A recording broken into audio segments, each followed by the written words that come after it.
welcome back to the GorillaBiker. So I have been asked many times, what is the best beginner bike? And the true answer is, I don't know, and I don't think anyone knows. And that's kind of... It's important that I think you realise that when you're going buying a bike, is no one can give you the complete answer. People can advise you, people can give you what they think is the best advice. But we're going to get into why I think that when we're back on the bike. So to begin, I think there's 4 main points I want to hit on. The type of riding you're looking to do, the type of rider you are, your maturity level, and your available cash. So to start off, also look at these views. I told you to be pretty views in this video as well. But anyway, so the type of riding is really, really important when you're considering, your best beginner bike. If you want to do stuff like this, personally, I am perfectly happy with my 600 for this because it's light. You don't need a big heavy bike to do this stuff. There's lots of light touring bikes out there like the F800 GS, etc. But anyway, I digress. You really want to button down what your riding type is, because for instance, if you live in, say, the likes of Florida is a lot of very straight roads, so you probably want something that's really, really comfortable, nice and planted, and has pretty good speed because you're going to be keeping up with traffic and whatnot. So the best beginner bike there is, it's really any of them. If you have big straight roads, any bike is a good beginner bike, in my opinion, provided you have the head to actually look after yourself on that bike. Then you have the other roads like this, lots of twists, lots of turns, lots of bumps. So you probably want something with a little bit more suspension travel, that's a little bit more flickable, like this bike, that has good grip, that has decent torque, decent power, but isn't too much power, isn't too heavy. These roads are narrow, and isn't too wide. Point in case, imagine trying to, oh wow, look at how pretty that is. But yes, point in case, you could run into the situation that you have a very wide bike, and on these roads that's just going to be a nightmare, because instead of just being able to scoot past people like I did, you're going to be stuck. You're going to have to pull in, you're going to have to start and stop, and inevitably you might drop that bike, especially if you're a beginner. It also, comes into, do you want to go really fast? If you want to go really fast, it's probably going to influence your type of bike, but that also ties in with your maturity, so we'll get to that in a second. If you don't want to go really fast and you much rather go nice and slow but have good acceleration, then you want a torquey bike. If you like lots and lots of big throaty noise, you probably want a V-twin. If you want buzzy noise like this bike, you probably want a 4-cylinder. There's so many permutations of what a good beginner bike is. I really don't think there is any form of answer to that question, because it also depends on your age, legally in a lot of places. But I'm going to dodge that because, like I said, the laws differ so much across the globe. It's a minefield to get into. But if you'd like me to do one locally on Irish laws, I can do a video on that, because that's where I'm from. If you want to just do hooligan hood rat stuff, go out and do burnouts in a car park and do wheelies in a car park, stuff like that, you probably want a supermoto or a sumo bike, and then you can start off in something like a 250, no problem. Lots of 250s out there. If you want to do something like this, going on more touring-y stuff, I really don't recommend going for a 250 if you can legally get something bigger. Look at like V-Strom 650s, Phaser 600s. They aren't that expensive to insure, very easy to handle, and away you go. This was my first road bike. This Phaser was my first road bike, so is it a fast bike? Yeah, but that's not the type of riding I do, so I knew it was suitable. Next you come on to your type of rider. Hey cows. So your type of rider, again, and I don't mean you know, are you a nutcase or whatever else? Because we've all heard those guys who are like, oh, I would have had a bike, but, you know, I'd kill myself, bro. It's like, nah, you probably wouldn't if you have any sense at all. It's, you know, it's pretty easy not kill yourself unless you really want to on a bike. You know, everyone can get unlucky. Everyone can get unlucky. That, like, a car can pull out on anyone. But I'm talking more about physical size and strength more than anything else. Like, for me, jumping onto this 600 as my first bike was no problem, because, you know, I'm a big enough lad, and it wasn't heavy to me, and I could flat foot it both sides, no problem. But if you are vertically challenged and, you know, of a much lighter build than me, you possibly could have an issue with this bike. So again, it's kind of like asking someone like me, what's the best beginner bike? It's kind of like asking me, hey, what's my favorite food? I don't mean you asking me what's your favorite food, Michael. I mean you saying, hey, Michael, what's my favorite food? I'll be looking at you like, I don't know. You know what I mean? I can take a guess, but it's probably going to be wrong. And that's why, you know, I think if you're looking at, hey, what's the best beginner bike?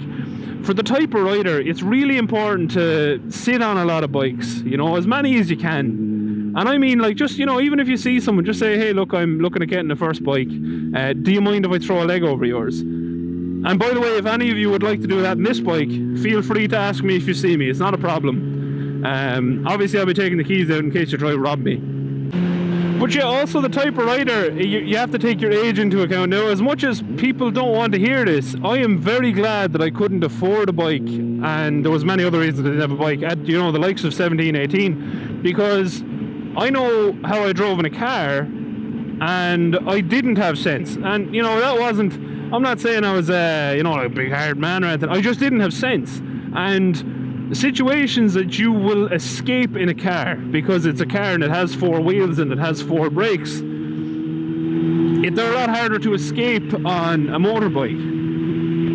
Situations that in a car might be innocuous, and, you know, you poop your pants a bit, but you drive away to tell the tale and maybe feel a bit sheepish about it, you might not get away with it on a bike. Whereas if you're the opposite, if you're sensible and you know you're a 40-year-old brain and an 18-year-old's body, you know, go get your Jigsaw 1000 straight off the bat, because, you know, you're probably not going to go doing dank nooners down outside a children's school at all the time that they're all leaving the school at.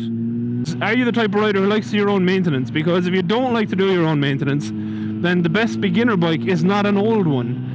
Point in case, you know, I would say my Honda Super Magna would be a great beginner bike. It's a lovely, pliable bike, low center of gravity, easy to handle. But because it's over 30 years old, it also needs parts all of the time. There's always 1 or 2 small bits and pieces breaking. It's not because it's a bad bike, it's because it's old, you know what I mean? So if you're the type of rider that doesn't want to do your own maintenance, then you should probably look at something newer. Another thing to look at is, are you, you know, a brand aficionado? Because, you know, if you've always only wanted a Honda forever, don't buy a Yamaha. Don't buy one. You know, don't buy anything but a Honda. If you want a Honda, buy a Honda. But if you're the type of rider who's a bit more like me and just brand fluid, have a look at the likes of, you know, CF Motos, Benelli, stuff like that. They're a much cheaper entry point on a new bike with a warranty. That could get you to where you need to go, get you on a bike, get you riding, get you learning. And I think that's really, really important is, you know, as a beginner, you need to get a bike that you're going to ride, that you're going to be able to ride. Because if it turns out that you have one that is broken a lot and you can't afford to fix it, you're not going to ride it. A sad truth. So point number 3, immaturity. And I don't just mean age, like I said, right? Sorry, I kind of got distracted there by things, so I had to repeat myself. But it's not only your age, because age does come into account. Obviously, if you're minted and have loads of money, insurance won't be a problem, so you can buy whatever beginner bike you want. But if you are, you know, 21, limited funds, first bike insurance, then don't go for a Gixxer 1000 or an R1, because they're going to be horrifically expensive to get insured on, if you can even get insured in the first place.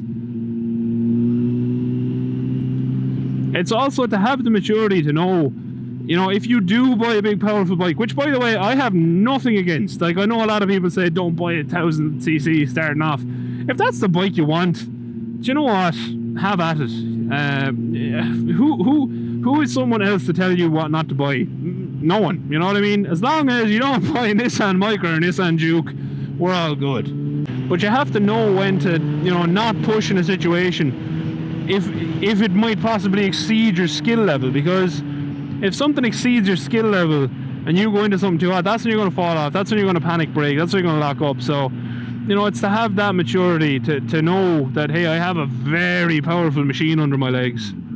But, you know, it's to have the maturity to know when you're outskilled and to know when you shouldn't push. And if you don't have that sense, which, like I said, I wouldn't have had that sense at that age, then the better thing to do is to get something slower, like a 250, because then you can hammer on that thing till you turn blue in the face, and you still have a chance. That's the important thing. You have a chance, and that's all you're trying to do there, really. And then lastly, number 4 is your available cash.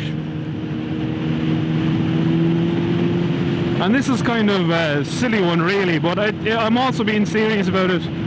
You have to think about what, you know, insurance you're going to be able to afford. It's important. So if you can't afford the insurance for the big ass bike you want to buy, don't buy it, you know. Shop around, make sure you can afford the insurance on the bike before you get it, because if you buy something, and I'm serious about this, right, if you buy a bike that you haven't researched before you buy it, but you really fall in love with it, and nothing wrong with that, but if you do that and then you discover that the insurance is absolutely draconian on the thing, you're not going to like that bike. You will turn against that bike if it's costing you $200 a month to just insure it, you know. So that's important, to shop around and make sure that you're not going to end up hating your bike before you buy it. And that's all I have to say on money, really. I think, you know, upfront costs are fine. If you can afford an upfront cost, fine. But if you have a hidden cost, by hidden I mean you haven't checked your insurance, it's not a good place to be. So in summary, what is the best beginner bike? There is none. The best beginner bike is the best bike for you if you are a beginner. You know, there's multiple things that you have to take into account. That's pretty. You know, it's the style you want. If you want a cruiser, go after a cruiser. Then a cruiser is going to be the best beginner bike. I think, really, to sum it all up, the best beginner bike, to me, to my mind, is the one you're going to love. If you don't love it, you won't ride it. And if you don't ride it, you're not going to end up a biker for very long. You're going to end up that person who owned a bike once for a little while and then got rid of it, which would be a massive pity. I really believe that any bike can be a beginner bike, provided you're sensible enough for it, and provided you can afford it. Sorry, doggo. Doggos hate bike exhaust. It's the worst thing about bike exhaust, nice bike exhaust. And also, don't listen to people who say, don't buy this bike, don't buy that bike, don't buy the other bike as a first bike, because it's quite possible they're influenced by the fact they rode one and they didn't like it. But the type of bike you like riding is highly personal. I love riding my Magna. Lots of people don't like Magnas. Lots of people don't like cruisers. So, you know, if you were to ask me, hey, what's your favorite bike ever? I might tell you the Magna. And you might ride one. If you don't like cruisers, you'll hate it. So, you know, it's much of a muchness. But then as well, if you don't like sports tours and I tell you, hey, get an FZ6 as your first bike, then you'll think I'm an idiot as well. So, basically, what I'm trying to say is there are too many permutations in the world that are possible. Why? How did that fly into my goddamn helmet? Get the hell out. That was weird. I didn't enjoy that. I hope he's out. There are way too many permutations to consider if you want a first bike. I don't think anyone can answer that question for you. So do your own research. Of course, ask for help. You know, What do I think is a generic brilliant starter bike? The SV650. I think the SV650, more mud on the road, is an absolutely fantastic bike. So if you said, hey, I want to be a generic biker, I don't really care what bike I ride, I don't care about brand, I don't really care about looks, I just want something that is a verifiably good bike, I'd probably tell you the SV650 or one of these. I've had it long enough to know it's a brilliant bike. So if you have watched, thank you very much for watching. As always, a massive thank you to all of my patrons. Honestly, I don't know, even when the days I don't feel like making videos now, the fact that you lads, and it is all lads at the moment, so if any ladies want to join the Patreon, feel free. Look at that view. Even when I'm feeling a bit down about making videos, now that I know people are that interested that they pay into it, it's a great motivator, so thank you. If you enjoyed the video, please don't forget to hit the like and subscribe buttons. They help me in my mind parts, stop them from melting, and no one wants melted mind parts on their conscience. So please hit that like and subscribe button. And until next time, thank you very much for watching. Adios. Outro crew. This is a really nice road. And some really nice views. Ah, look at that. That's all I have to say, outro crew. Look at that. Isn't it stunning? There you go. There's the outro crew question. Isn't that view stunning?